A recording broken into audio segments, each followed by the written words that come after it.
வணக்கம். இந்திய நேரப்படி இரவு 8:30 மணி செய்திகள். முதலில் ஜெம் தலைப்புச் செய்திகளை காணலாம்.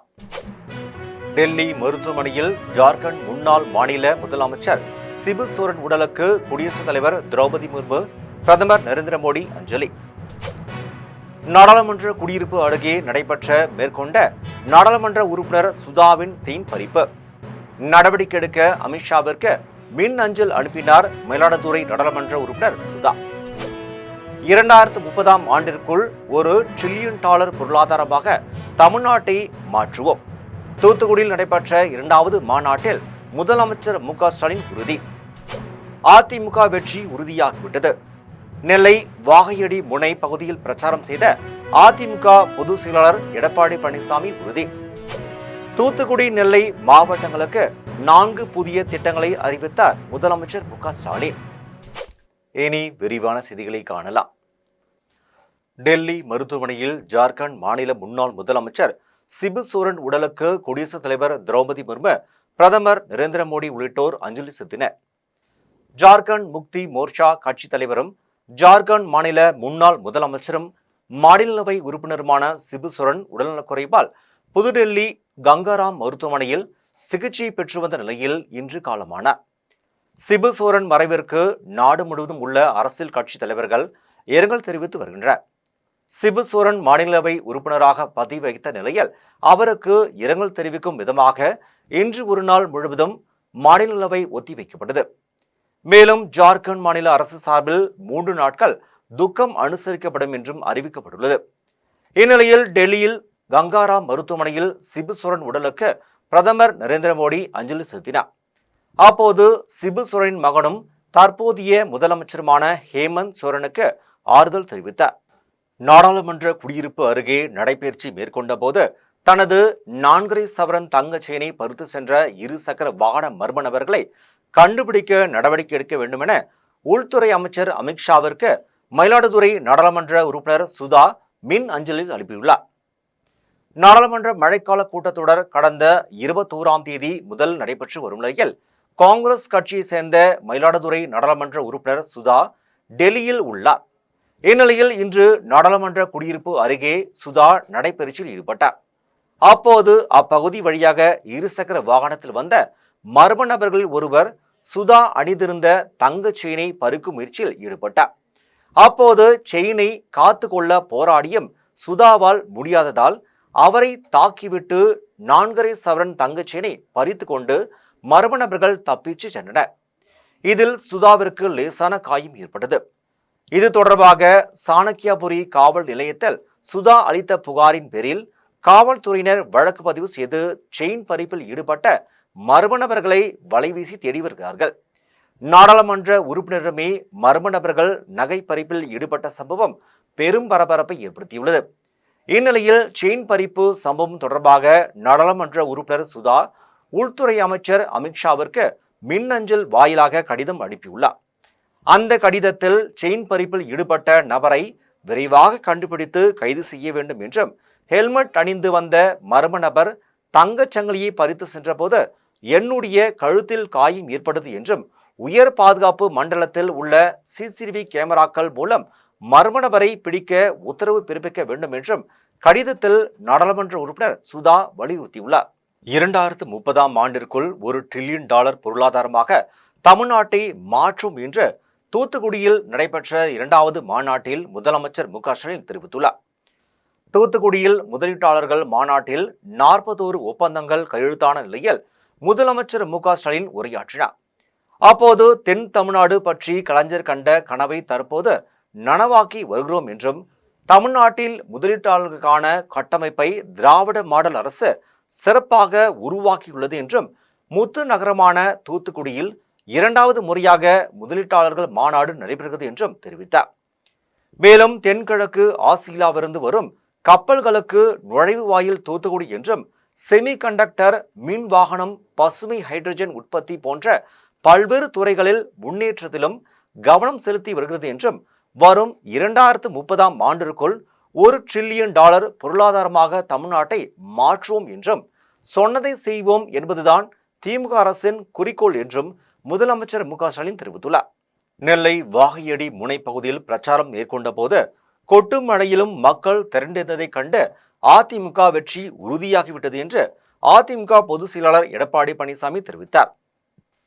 மக்களை காப்போம், தமிழகத்தை மீட்போம் என்ற தலைப்பில் தமிழகம் முழுவதும் அதிமுக பொதுச் செயலாளர் எடப்பாடி பழனிசாமி பிரச்சார பயணத்தை நடத்தி வருகிறார். இந்நிலையில் நெல்லை வாகையடி முனைப்பகுதியில் கொட்டும் மழையிலும் அதிமுக பொதுச் செயலாளர் எடப்பாடி பழனிசாமி பரக்குறை மேற்கொண்ட போது அவருடன் பாஜக மாநில தலைவர் நயினார் நாகேந்திரன் உள்ளார். அப்போது பேசிய எடப்பாடி பழனிசாமி, மழையிலும் இங்கு வந்துள்ள மக்களை பார்க்கும் போது அதிமுக வெற்றி உறுதியாகிவிட்டது என்று தெரிவித்தார். தூத்துக்குடி, நெல்லை மாவட்டங்களுக்கு 4 புதிய திட்டங்களை முதலமைச்சர் மு.க.ஸ்டாலின் அறிவித்தார். தூத்துக்குடியில் நடைபெற்ற 2வது மாநாட்டில் முதலமைச்சர் மு.க.ஸ்டாலின் உரையாற்றினார். அப்போது தூத்துக்குடியில் 250 ஏக்கரில் விண்வெளி பூங்கா அமைக்கப்படும் என்றும், தூத்துக்குடி, நெல்லையில் முருங்கை ஏற்றுமதிக்கு ரூபாய் 5,55,00,000 மதிப்பீட்டில் புது மையம் அமைக்கப்படும் என்றும், 250 ஏக்கரில் விண்வெளி பூங்கா அமைக்கப்படும் என்றும், கப்பல் தொழில் வளர்ச்சிக்கு தேவையான கட்டுமான தளம் தூத்துக்குடி அமைக்கப்படும் என்றும், நெல்லையில் உணவு பதப்படுத்தும் மண்டலம் அமைக்கப்படும் என்றும் முதலமைச்சர் மு.க.ஸ்டாலின் அறிவித்தார். இந்திய ராணுவத்தை ஒருவர் அவதூறாக பேசுவதை எப்படி நியாயப்படுத்த முடியும் என்றும், உண்மையான இந்தியர் இப்படி பேச மாட்டார் என்றும் நாடாளுமன்ற எதிர்க்கட்சித் தலைவர் ராகுல் காந்திக்கு உச்சநீதிமன்றம் கண்டனம் தெரிவித்துள்ளது. பாராளுமன்ற எதிர்க்கட்சித் தலைவரும் காங்கிரஸ் கட்சியின் முன்னாள் தலைவருமான ராகுல் காந்தி கடந்த 2022ஆம் ஆண்டு கன்னியாகுமரி முதல் காஷ்மீர் வரை பாரத் ஜோடோ யாத்திரை மேற்கொண்டார். இந்த நடைப்பயணத்தின் போது 2022ஆம் ஆண்டு டிசம்பர் 9ஆம் தேதி நிருபர்களை சந்தித்த ராகுல் காந்தி, எல்லையில் 2000 சதுர கிலோமீட்டர் நிலப்பரப்பை சீனா ஆக்கிரமித்துவிட்டது என்றும், அருணாச்சல பிரதேச எல்லைக்குள் ஊடுருவி சீனா தாக்குதல் நடத்துகிறது என்றும், இதில் இந்திய வீரர்கள் 20 பேர் உயிரிழந்து விட்டனர் என்றும் உள்ளிட்ட கருத்துக்களை தெரிவித்தார். இதனையடுத்து சமூக வலைதளங்களிலும் இதே கருத்தை பதிவிட்டார். இது அரசியல் ரீதியாக மிகப்பெரிய சர்ச்சையை ஏற்படுத்தியது. ராகுல் காந்தியின் இந்த குற்றச்சாட்டுகளை இந்திய ராணுவம் உடனடியாக மறுத்தது. என்றாலும் ராகுல் காந்தி தொடர்ந்து அந்த குற்றச்சாட்டுகளை கூறி வந்தார்.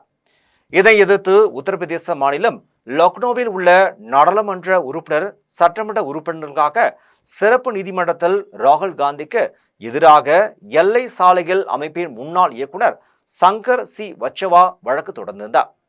அதில் ராகுல் காந்தியின் விமர்சனம் இந்திய ராணுவத்தை இழிவுபடுத்துவதாக உள்ளது என்றும் சுட்டிக்காட்டியிருந்தார். இதை எதிர்த்து அலகாபாத் உயர்நீதிமன்றத்தில் ராகுல் காந்தி மனு செய்தார். ஆனால் அவர் மனு தள்ளுபடி செய்யப்பட்டது. இதனையடுத்து உச்சநீதிமன்றத்தில் ராகுல் காந்தி வழக்கு தொடர்ந்தார். இந்த வழக்கு இன்று நீதிபதிகள் தீபன்கர் தத்தா மற்றும் அகஸ்டின் ஜார் ஆகியோர் முன்னிலையில் விசாரணைக்கு எடுத்துக் கொள்ளப்பட்டது. அப்போது ஒரு உண்மையான இந்தியன் எல்லை விவகாரம் பற்றி இவ்வாறு இராணுவத்தை அவதூறு ஏற்படுத்தும் வகையில் தகவல்களை வெளியிட்ட மாட்டார் என்றும், அதுவும் எதிர்க்கட்சி தலைவராக இருப்பவர் இப்படி பேசக்கூடாது என்றும் நீதிபதிகள் கண்டனம் தெரிவித்தனர். மேலும் வழக்கு விசாரணைக்கு இடைக்கால தடை விதித்தனர். அதோடு எதிர் மனுதாரர்கள் பதிலளிக்க நோட்டீஸ் அனுப்பவும் நீதிபதிகள் உத்தரவிட்டனர். உற்பத்தி செய்யும் பொருட்கள் அனைத்தும் உலகத்தரம் வாய்ந்ததாக இருப்பதால் உலக முதலீட்டாளர்கள் அனைவரும் தமிழ்நாட்டை நோக்கி வருகிறார்கள் என்று தூத்துக்குடியில் தொழில்துறை அமைச்சர் TRB ராஜா தெரிவித்துள்ளார்.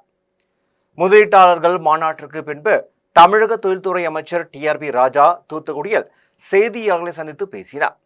அப்போது பொற்கால திராவிட மாடல் ஆட்சியில் தொழில் வளர்ச்சியில் நம்பர் 1 மாநிலமாக தமிழ்நாடு திகழ்கிறது என்றும், இந்தியாவை நோக்கி முதலீட்டாளர்கள் வரும்போது அவர்கள் தட்டும் முதல் மாநிலமாக திராவிட மாடலின் நாயகனான தமிழக முதலமைச்சரின் கதவாகத்தான் இருக்கிறது என்றும் தெரிவித்தார்.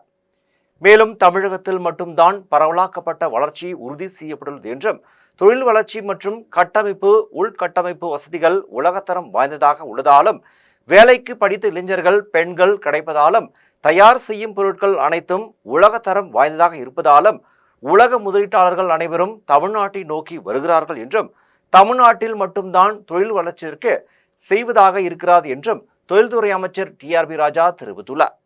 பொற்கால திராவிட மாடல் ஆட்சியில் தொடர்ந்து தமிழ்நாடு இந்தியாவில் தொழில் வளர்ச்சியில் நம்பர் 1 மாநிலமாகவும், முதலீட்டாளர்களின் ஃபர்ஸ்ட் போர்ட் ஆஃப் கால் என சொல்வார்களே, அப்படி இந்தியாவை நோக்கி முதலீட்டாளர்கள் வரும்பொழுது அவர்கள் தட்டும் முதல் கதவாக மாண்புமிகு திராவிட நாயகன் அவர்களின் தமிழ்நாடு முதலமைச்சர் அவர்களின் கதவாகத்தான் இருக்கிறது. ஏனென்றால் இந்த தமிழ்நாட்டில் மட்டும்தான் பரவலாக்கப்பட்ட வளர்ச்சி உறுதி செய்யப்பட்டு எங்கு சென்றாலும் தொழில் வளர்ச்சி, எங்கு சென்றாலும் இன்ஃப்ராஸ்ட்ரக்சர், உட்கட்டமைப்பு வசதி, உலகத்தரம் வாய்ந்த உட்கட்டமைப்பு வசதி இருக்கிறது. ஆகையால் படித்த இளைஞர்கள், பெண்கள் குறிப்பாக அதிக அளவில் வேலைக்கு இங்கே ஆட்கள் கிடைப்பதனாலும் உலகத்தரம் வாய்ந்த அவுட்புட், இந்த ப்ராடக்ட், அதுலேருந்து வெளில வர ப்ராடக்ட் அவங்க தயார் செய்யும் ப்ராடக்ட்ஸ் எல்லாமே உலகத்தரம் வாய்ந்ததாக இருப்பதாலும் உலக முதலீட்டாளர்கள் எல்லோரும் தமிழ்நாட்டை நோக்கி வருகிறார்கள். அதிலும் குறிப்பாக இந்திய அளவில் தமிழ்நாட்டில் மட்டும்தான் ஈஸ் ஆஃப் டூயிங் பிசினஸ், தொழில் செய்வதில். மதுராந்தகம் அடுத்த மேலவளம்பேட்டையில் பசித்தால் உணவு எடுத்துக்கொள்ளும் திட்டத்தின் மூலம் 1000வது நாளையொட்டி அன்னதானம் வழங்கும் நிகழ்ச்சி நடைபெற்றது. செங்கல்பட்டு மாவட்டம் மதுராந்தகம் அருகே மேலவளம்பேட்டையில் பசித்தால் உணவு எடுத்துக்கொள்ளும் திட்டத்தில் 1000 பேருக்கு அன்னதானம் வழங்கப்பட்டது. மேலவளப்பேட்டையை சேர்ந்த மெக்கானிக் சரவணன் ஏற்பாட்டில் நடைபெற்ற நிகழ்ச்சியில் சிறப்பு விருந்தினராக எழுத்தாளரும் மணிமேகலை பிரசுர பதிப்பாளருமான லேனா தமிழ்வாணன் பங்கேற்றார். நிகழ்ச்சியில் மதுராந்தகம் பகுதியில் உள்ள அரசு பள்ளியில் பயின்ற முதல் 3 இடங்களில் தேர்ச்சி பெற்ற +2 மாணவிகள் 3 பேருக்கு கல்வி ஊக்கத்தொகையும், மாற்றுத்திறனாளிகளுக்கு 3 சக்கர சைக்கிளும் வழங்கப்பட்டது. மேலும் பசித்தால் உணவு எடுத்துக்கொள்ளும் நிகழ்வு துவங்கப்பட்டு 1000வது நாளையொட்டி 1000 பேருக்கு அன்னதானம் வழங்கப்பட்டது. நிகழ்ச்சியில் தமிழ்நாடு வணிக சங்கங்களின் பேரமைப்பின் செங்கல்பட்டு மாவட்ட தலைவர் பிரபாகரன் மற்றும் தொழிலதிபர் மனோஜ் சாலமன் உட்பட பலரும் கலந்து கொண்டனர். எந்த படுகொலையும் கூடாது என்பதில் பாமக உறுதியாக உள்ளது என்றும், மது, போதைப் பொருட்கள் பிரதான காரணமாக உள்ளது என்றும் மயிலாடுதுறையில் நடைபெற்ற ஆலோசனைக் கூட்டத்தில் பாமக கௌரவ தலைவர் ஜி.கே. மணி தெரிவித்தார். மயிலாடுதுறை அருகே பூம்புகாரில் ஆகஸ்ட் 10ஆம் தேதி பாமக மற்றும் வன்னியர் சங்கம் சார்பில் வன்னியர் மகளிர் பெருவிழா மாநாடு நடைபெற உள்ளது. மாநாட்டிற்கான ஏற்பாடுகள் தொடர்பாக மயிலாடுதுறையில் தனியார் மண்டபத்தில் பாமக வன்னியர் சங்க நிர்வாகிகள் பங்கேற்ற அவசர ஆலோசனைக் கூட்டம் நடைபெற்றது. கூட்டத்திற்கு பாமக மாவட்ட செயலாளர் பாக்கம் சக்திவேல் தலைமை தாங்கினார். கூட்டத்தில் சிறப்பு அழைப்பாளராக பாமக கௌரவ தலைவர் ஜி.கே. மணி, வன்னியர் சங்க மாநில தலைவர் புதா அருள்மொழி ஆகியோர் கலந்து கொண்டு மாநாட்டில் திரளான அளவில் பெண்களை பங்கேற்க செய்வது, மாநாட்டிற்கான ஏற்பாடுகள், நிர்வாகிகள் மேற்கொள்ள வேண்டிய செயல்பாடுகள் உள்ளிட்ட பல்வேறு அம்சங்கள் குறித்து நிர்வாகிகளிடம் எடுத்து கூறினார். நிகழ்ச்சியை தொடர்ந்து பாமக கௌரவ தலைவர் ஜி.கே. மணி செய்தியாளர்களை சந்தித்து பேசினார். அப்போது முழுக்க பெண்கள் பங்கேற்கிற, பெண்களுக்கு பெருமை சேர்க்கிற, பெண்மையை போற்றுகிற மாநாடாக இந்த மாநாடு அமையும் என்றும், போதைப் பொருள் முற்றிலுமாக ஒழிக்கப்பட வேண்டும் என்பதற்காகவும் பெண்களை போற்றுவது, குடும்பத்தின் வாழ்வை மேம்படுத்துவது ஆகியவற்றை மையமாக வைத்து இம்மாநாடு நடத்தப்படுகிறது என்றும் ஜி.கே. மணி தெரிவித்தார். கூட்டத்தில் தஞ்சை வடக்கு மாவட்ட செயலாளர் மா.க. ஸ்டாலின், மாநில வன்னியர் செயலாளர் தங்க ஐயாசாமி மற்றும் தஞ்சை மண்டல பொறுப்பாளர் ஐயப்பன், மகளிர் சங்க மாநில செயலாளர் தேவி குரு செந்தில் மற்றும் வன்னியர் சங்க மாவட்ட தலைவர் அருண்குமார், மாவட்ட செயலாளர் முத்து மற்றும் கட்சி நிர்வாகிகள், மகளிர் அணியினர் பலரும் கலந்து கொண்டனர். இந்த கூட்டத்தினுடைய நோக்கம் என்னன்னா, வரக்கூடிய 10ஆம் தேதி ஞாயிற்றுக்கிழமை பூம்புகார்ல மகளிர் பெருவிழா மாநாடு பிரமாண்டமா நடைபெற இருக்கிறது. இந்த மாநாடு 3 மணிக்கெல்லாம் துவங்கும். இந்த மாலை 3 மணிக்கு மாநாடு துவங்கும். இந்த மாநாட்டுக்கு தலைமை பெண்ணுரிமை காவலர், சமூக நீதி காவலர் மருத்துவரையா அவர்கள் தலைமையில் நடைபெறுகிற மாநாடு. இந்த மாநாட்டு குழு தலைவரா வன்னியர் சங்க தலைவர் பூத்த அருள்மொழி இருக்கிறார். நாங்கள்லாம் பங்கேற்கிறோம். இந்த மாநாடு ஒரு பிரம்மாண்டத்தை உருவாக்குகிற மாநாடு, முழுக்க முழுக்க பெண்கள் பங்கேற்கிற மாநாடு. இது ஏன் பூம்புகார் நடத்துறோம்னு சொன்னா, பூம்புகார் கண்ணகிக்கு பெருமை சேர்த்த மண். அந்த மண்ணில் பாட்டாளி மக்கள் கட்சியின் சார்பிலையும் வன்னியர் சங்கத்தின் சார்பிலையும் ஆண்டுதோறும் தொடர்ந்து மாநாடு நடத்துறோம். இடையில கொஞ்ச நாளை விட்டு போச்சு. இப்ப மீண்டும் அந்த மாநாட்டை இந்த ஆடி மாதத்துல தான் நடக்கிறது வழக்கம். ஆடி மாதம் பௌர்ணமி நாள் என்று வரக்கூடிய 10ஆம் தேதி மிக சிறப்பாக நடக்குது. மஞ்சம்பாடியில் டாக்டர் VS ஐசக் கலை மற்றும் அறிவியல் கல்லூரியில் நடைபெற்ற உள்நாடு மற்றும் வெளிநாட்டு வேலைவாய்ப்பு முகாமில் தேர்வு செய்யப்பட்டவர்களுக்கு உடனடியாக பணி ஆணையை டான்சம் நிறுவன தலைமை நிர்வாக அதிகாரி நவாஸ்கான் வழங்கினார். ராணிப்பேட்டை மாவட்டம் தக்கோலம் கூட்டுசாலை அருகே மஞ்சம்பாடியில் டாக்டர் VS ஐசக் கலை மற்றும் அறிவியல் கல்லூரி மற்றும் தமிழக அரசு டான்சம் சார்பில் உள்நாடு மற்றும் வெளிநாட்டு பணிகளுக்கான வேலைவாய்ப்பு முகாம் நடைபெற்றது. முகாமில் MRF உட்பட பல்வேறு உள்நாட்டு நிறுவனங்கள் மற்றும் வெளிநாட்டு நிறுவனங்கள் கலந்து கொண்டு நேரடியாக பணியாளர்களை தேர்வு செய்தனர். முகாமில் தேர்வானவர்களுக்கு உடனடியாக பணி நியமன ஆணைகளை ஐசக் உயர்கல்வி குழுமத்தின் தலைவர் டாக்டர் ஐசக் ஐயா தலைமையில் தமிழக அரசின் டான்சம் நிறுவன தலைமை நிர்வாக அதிகாரி நவாஸ்கான் வழங்கினார். முகாமில் டான்சம் திட்ட மேலாளர் காயத்ரி, கல்லூரி மேலாளர் ஜெய்சன், ஜான், ஜாஸ்மின் உட்பட இளமனோர் கலந்து கொண்டனர். முகாமில் 2000க்கும் மேற்பட்ட இளைஞர்கள் ஆர்வமுடன் கலந்து கொண்டனர். காரைக்கால் அருகே திருநள்ளாறு, நெடுங்காடு உள்ளிட்ட பல்வேறு பகுதிகளில் தொடர் மின்வெட்டு ஏற்படுவதை கண்டித்து சுரக்குடி துணை மின் நிலையம் முன்பு மக்கள் போராட்ட குழுவினர் மாட்டிற்கு மனு கொடுக்கும் போராட்டத்தில் ஈடுபட்டனர். காரைக்கால் மாவட்டம் திருநள்ளாறு, நெடுங்காடு, அம்பகரத்தூர் உள்ளிட்ட பல்வேறு கிராமங்களில் தொடர்ந்து மின்வெட்டு ஏற்பட்டதால் பாதிக்கப்பட்ட பொதுமக்கள் பலமுறை மின்வாரிய அதிகாரிடம் புகார் மனு அளித்தும் இதுவரை நடவடிக்கை எடுக்காததால் காரைக்கால் அடுத்த சுரக்குடி பகுதியில் அமைந்துள்ள துணை மின் நிலையம் அலுவலகம் முன்பு காரைக்கால் மக்கள் போராட்ட குழு சார்பில் பல்வேறு அரசியல் கட்சியினர் உள்ளிட்ட 100க்கும் மேற்பட்ட கிராம மக்கள் பங்கேற்று மாட்டிற்கு மனு கொடுக்கும் நூதன போராட்டத்தில் ஈடுபட்டனர். அப்போது புதுச்சேரி மின்துறைக்கு எதிரான கண்டன கோஷங்களை எழுப்பினர். 8 வருஷமாக மிக மோசமான அளவில் இங்கே உள்ள உபகரணங்கள் இருக்குது. அதனால் அடிக்கடி மின்தடை. திருநள்ளாறு கோயில் நகரம், பெருமாறிய பக்தர் வரக்கூடிய இடம், அது இல்லாமல் வர்த்தகங்கள் நிறைஞ்ச இடம். 2வது அம்பகரத்தூர், நெடுங்காடு, தேனூர், இப்படி இந்த புறத்தில் இருக்கக்கூடிய அனைத்து ஊர்களிலும் கடுமையான மின்தடை. பொதுமக்கள் மட்டும் இல்லை, வர்த்தக ரீதியாகவும் பாதிப்பு ஏற்படுது. இது எவ்வளோ பெரிய மோசமான சூழ்நிலை. மின்சாரம் என்பது மக்களுடைய அன்றாடைய தேவைகள் ஒன்றாகிவிட்ட ஒன்று. இதை கொடுக்க தவறக்கூடிய அரசாங்கம் அதை தர மறுக்கிறது என்றால் இது மிக வன்மையாக கண்டிக்கக்கூடியது. இந்த மின் நிலையத்தை கடந்த 2004-2025 பட்ஜெட்டில் மின்துறை சம்பந்தமான அந்த நிதி ஒதுக்கீடு வரும்போது பாண்டிச்சேரியில் உள்ள 4 துணை மின் நிலையங்கள் 2 துணை மின் நிலையத்துக்கு 4.2 கோடி ரூபா நிதி ஒதுக்கீடு செஞ்சுருக்காங்க மேம்படுத்துதலுக்காக. ஆனால் காரைக்காலில் காலாவதி ஆகிவிட்ட இந்த மின் நிலையத்துக்கு அவங்க நிதி ஒதுக்கலை. இது முதல்ல காரைக்கால் புறக்கணிப்பு, கண்டிக்கக்கூடிய விஷயம். தேர்தல் வாக்குறுதியை நிறைவேற்ற கோரி 4 நாட்களாக காத்திருப்பு போராட்டத்தில் ஈடுபட்டு வரும் துப்புரவு தொழிலாளர்களை கண்டுகொள்ளாமல் இருப்பதுதான் விடியா திராவிட மாடல் அரசின் சாதனை என அண்ணா தொழிற்சங்க பேரவையின் மாநில செயலாளர் கமலக்கண்ணன் குற்றம் சாட்டியுள்ளார்.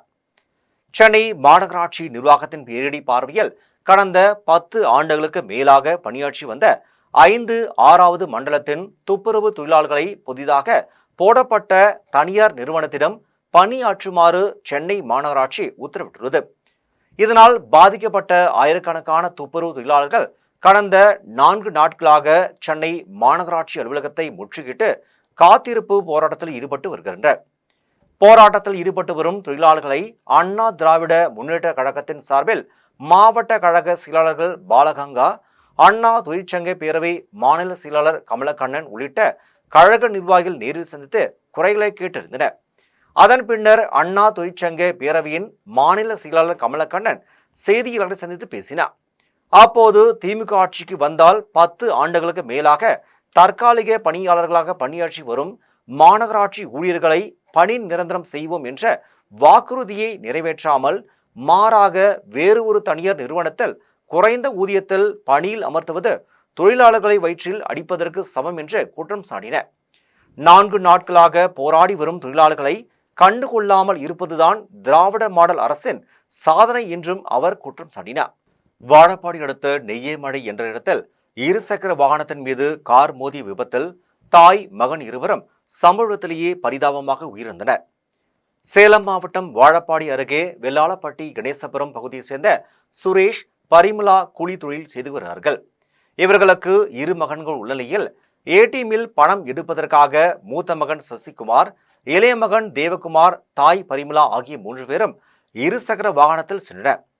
அப்போது இளையராஜா ஓட்டி வந்த டாடா சுமோ கார் நெய்யமழை என்ற இடத்தில் இருசக்கர வாகனத்தின் மீது மோதிய விபத்தில் தாய் பரிமளா, மகன் சசிகுமார் ஆகிய இருவரும் சம்பவ இடத்திலேயே உயிரிழந்தனர்.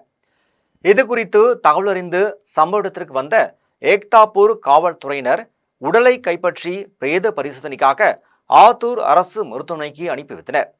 மேலும் விபத்து குறித்து ஏக்தாப்பூர் காவல்துறையினர் விசாரணை மேற்கொண்டு வருகின்றனர். ஒரக்காடு கிராமத்தில் உள்ள அரசு தரிசு நிலத்தில் வீட்டுமனை பட்டா வழங்க வேண்டும் என வலியுறுத்தி கிராம மக்கள் பொன்னேரி வருவாய் கோட்டாட்சியர் அலுவலகத்தை முற்றுகையிட்டு போராட்டத்தில் ஈடுபட்டனர். திருவள்ளூர் மாவட்டம் சோழவரம் ஒன்றியத்துக்குட்பட்ட ஒரக்காடு கிராமத்தில் உள்ள அரசு தரிசு நிலத்தில் வேறொரு பகுதியை சேர்ந்தவர்களை குடி அமர்த்துவதற்கான நடவடிக்கையை மாவட்ட நிர்வாகம் மேற்கொண்டு வருகிறது. இந்நிலையில் பல ஆண்டுகளாக வீட்டுமனை பட்டா இல்லாமல் வசித்து வரும் தங்களுக்கு வீட்டுமனை பட்டா வழங்க கோரி பலமுறை வட்டாட்சியரிடம் மாவட்ட ஆட்சியரிடமும் கோரிக்கை மனு அளித்தும் நடவடிக்கை எடுக்கவில்லை என ஒரக்காடு கிராம மக்கள் குற்றம் சாட்டினர். மேலும் தங்களது கால்நடைகளை பராமரிப்பதற்காக பயன்படுத்தி வந்த நிலத்தை வேறொரு பகுதியினருக்கு வீட்டுமனைகளாக மாற்றி கொடுக்கும் தமிழக அரசை கண்டித்தும் தங்களுக்கு அதே இடத்தில் வீட்டுமனை பட்டா வழங்க கோரியும் கிராம மக்கள் ஊர்வலமாக சென்று பொன்னேரி வருவாய் கோட்டாட்சியர் அலுவலகத்தை முற்றுகையிட்டு கண்டன ஆர்ப்பாட்டத்தில் ஈடுபட்டனர். அப்போது உங்களது கோரிக்கை மனுக்களை மாவட்ட ஆட்சியரின் பார்வைக்கு அனுப்பி வைத்து வீட்டுமனை பட்டா வழங்க நடவடிக்கை எடுக்கப்படும் என உறுதியளித்ததை அடுத்து தற்காலிகமாக போராட்டத்தை கைவிட்டு கிராம மக்கள் கலைந்து சென்றனர். 65 பேருக்கு வந்து வீட்டுமனை பட்டா வீடு கட்டி கொடுக்கறதுக்காக இந்த இடம் வந்து நாங்கள் எடுக்கிறோன்னு வந்தாங்க. மக்கள் எதிர்ப்பு தெரிவிச்சதுனால, ஏன்னா நாங்கள் காலங்காலமாக இங்கே பயிர் செஞ்சுட்டு வர்றோம், ஒன்றும் எங்களுக்கு இந்த இடத்த பட்டா போட்டு கொடுக்கல, இருக்கிறதுக்கு வீட்டு மனையிலேருந்து தலைமுறை நாங்கள் வாழ்கிறோம், எங்களுக்கு வீட்டு மனை பட்டா வேணும்னு சொல்லி அந்த ஜனங்க கேட்டதுக்கு பிறகு அதிகாரிகள் அப்படியெல்லாம் வந்து நீங்கள் பண்ண முடியாது, அரசாங்க இடத்த நாங்கள் எடுப்போம்னு சொல்லி அவங்கள கைது செய்து காரனோட பஜாரில் ஒரு தனியார் திருமண மண்டபத்தில் வச்சு மாலை விடிச்சிருக்காங்க. இன்னைக்கு நாங்கள் தமிழக அரசு அறிவிச்சிருக்கிற இலவச வீட்டுமனை பட்டா, நிலமற்ற வீடு இல்லாதவங்களுக்கு இலவச வீட்டுமனை பட்டா கொடுக்கணும்னு கலைஞர் வந்து நம்மளுடைய ஸ்டாலின் முதல்வர் சொல்லியிருக்காரு. அந்த கோரிக்கையை நாங்கள் அனுபவத்தில் இருந்த காலங்காலமாக பயிர் செஞ்சுட்டு இருந்த இடத்த மற்ற பகுதியில் இருக்கவங்களுக்கு கொடுக்கும்போது இந்த பகுதியிலே வசிக்கிற எங்களுக்கு ஏன் கொடுக்கக்கூடாது அப்படின்னு சொல்லி நாங்கள் கோரிக்கை மனு இன்னைக்கு வந்து ஆர்ப்பாட்டத்தின் மூலமாக எனது தலைமையில் இங்கே சார் ஆட்சியர் முன்னாடி கோரிக்கை மனு கொடுக்க வந்திருக்கோம். வரதட்சணை கேட்டு கணவர் மற்றும் குடும்பத்தினர் தன்னை துன்புறுத்துவதாக பாதிக்கப்பட்ட பெண் தேனி மாவட்ட காவல்துறை கண்காணிப்பாளர் அலுவலகம் முன்பு தீக்குளிக்க முயன்றதால் பரபரப்பு நிலவியது.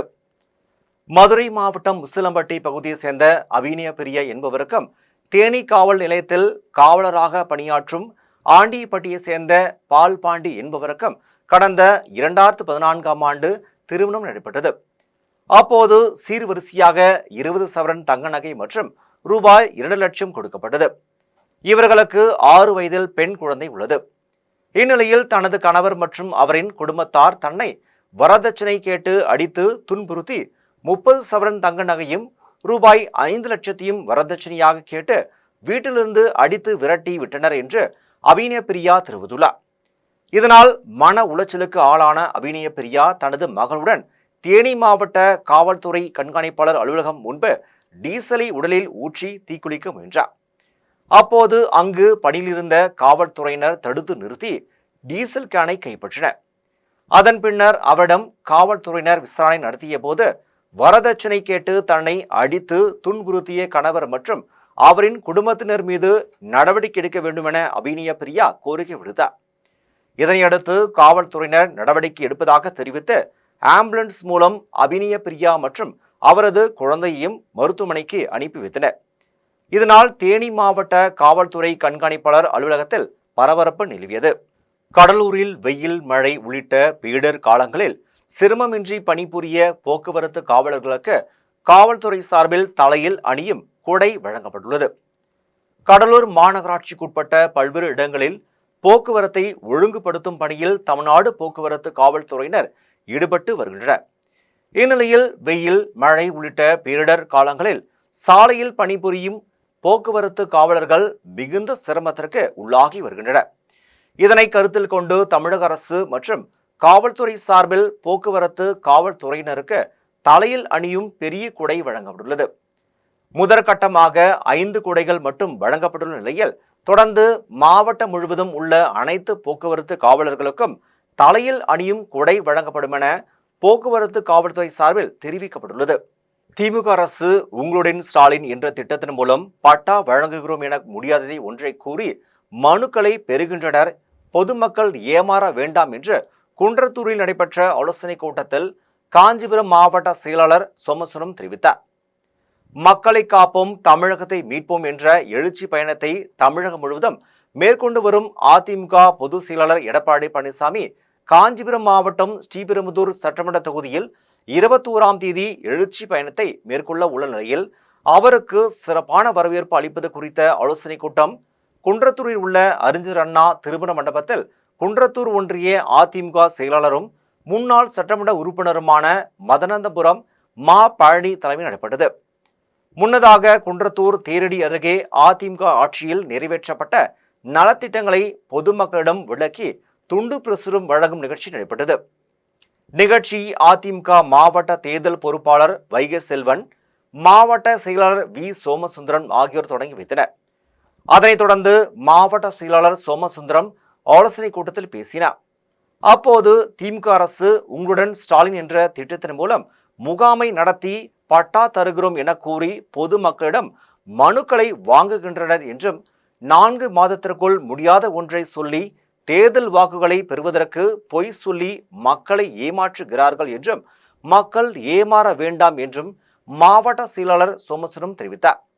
நிகழ்ச்சியில் மாவட்ட துணை செயலாளர்கள் ஓதூர் செந்தில் ராஜன், SM சுந்தரராஜன் மற்றும் எம்ஜிஆர் மன்ற மாநில துணை செயலாளர் ஓரத்தூர் MD சுந்தர் மற்றும் நகர செயலாளர் அலெக்சாண்டர், முருகவேல், மாங்காடு பரத்ராஜ், பிரேம் சேகர், ஒன்றிய பொருளாளர்கள் திருமால், M பிரகாஷ் மற்றும் ஊராட்சி மன்ற தலைவர்கள் SM உத்துராமன், வடக்குப்பட்டு வசந்த், வழக்கறிஞர்கள் விஜயகுமார், சுரேஷ், சிவசங்கரன், KS பார்த்திபன் மற்றும் படப்பை R மாரி, பழம் தண்டலம் ஹேமலதா வெங்கடேசன், திருமுடிவாக்கம் லோகிதாசன், தினேஷ், வரதராஜபுரம் கோதண்டராமன், சோமமங்கலம் பாலகிருஷ்ணன், ஓரத்தூர் STS சுபாஷ், நடுவை ரகுவரன், பா தீபன்ராஜ் உட்பட பலரும் கலந்து கொண்டனர்.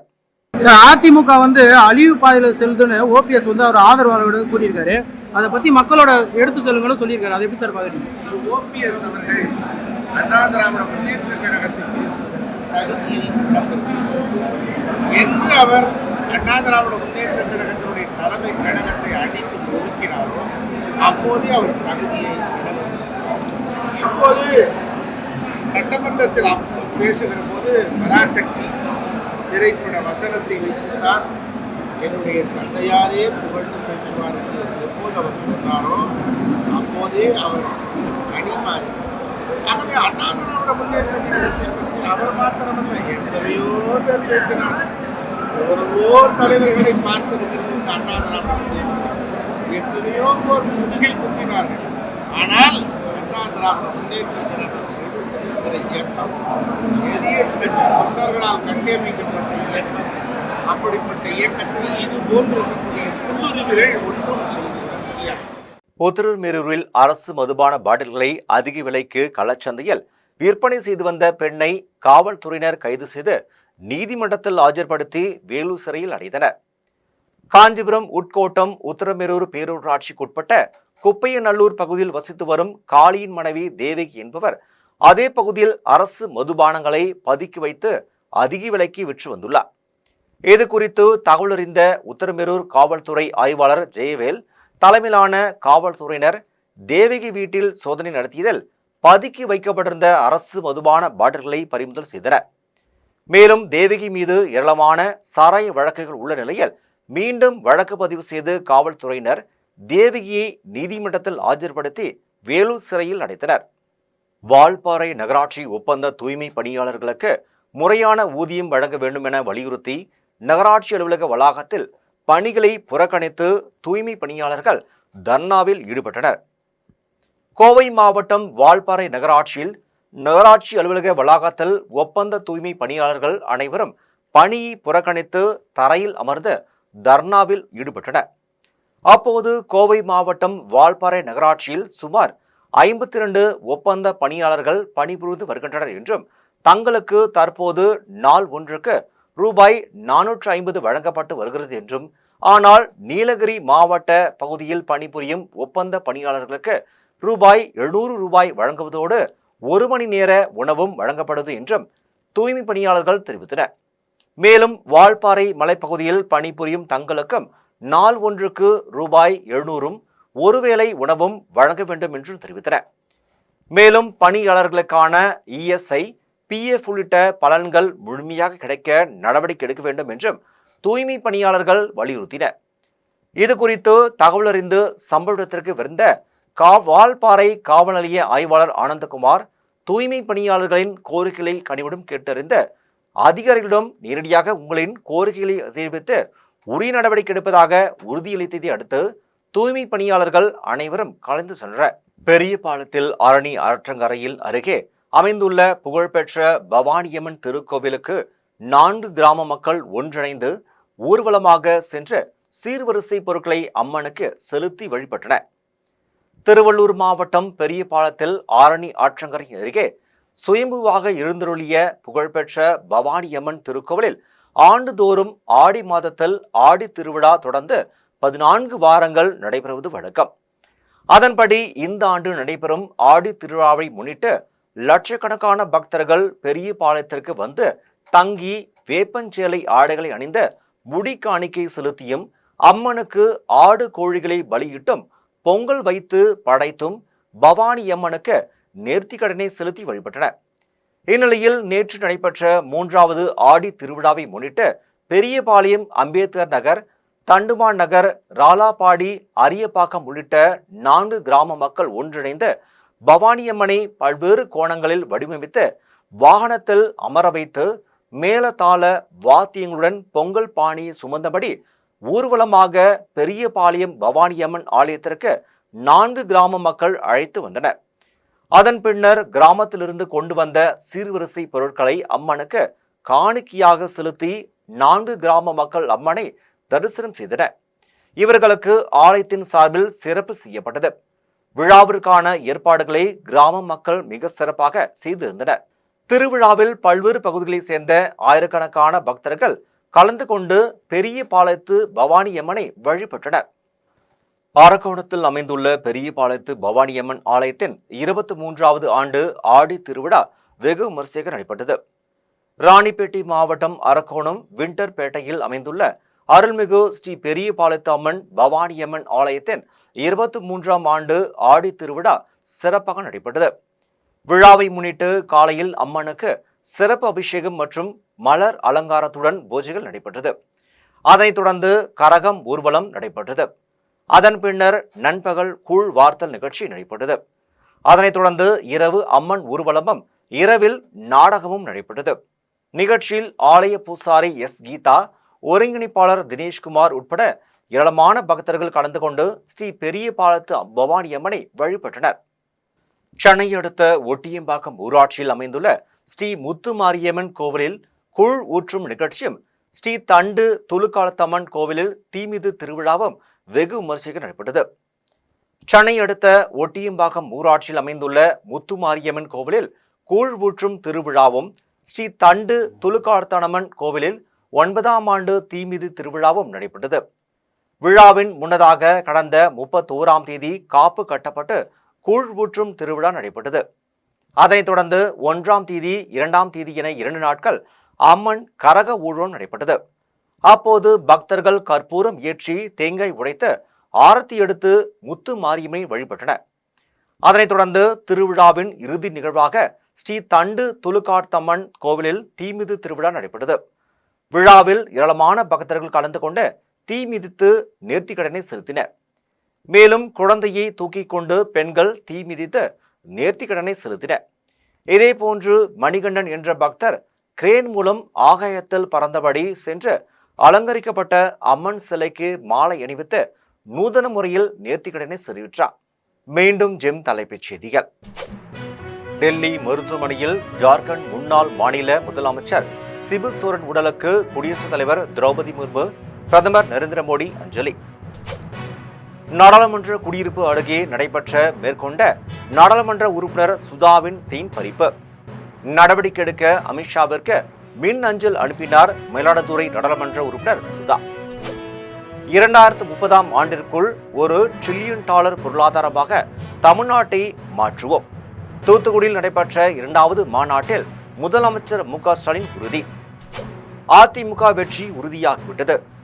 நெல்லை வாகையடி முனை பகுதியில் பிரச்சாரம் செய்த அதிமுக பொதுச் செயலாளர் எடப்பாடி பழனிசாமி உறுதி.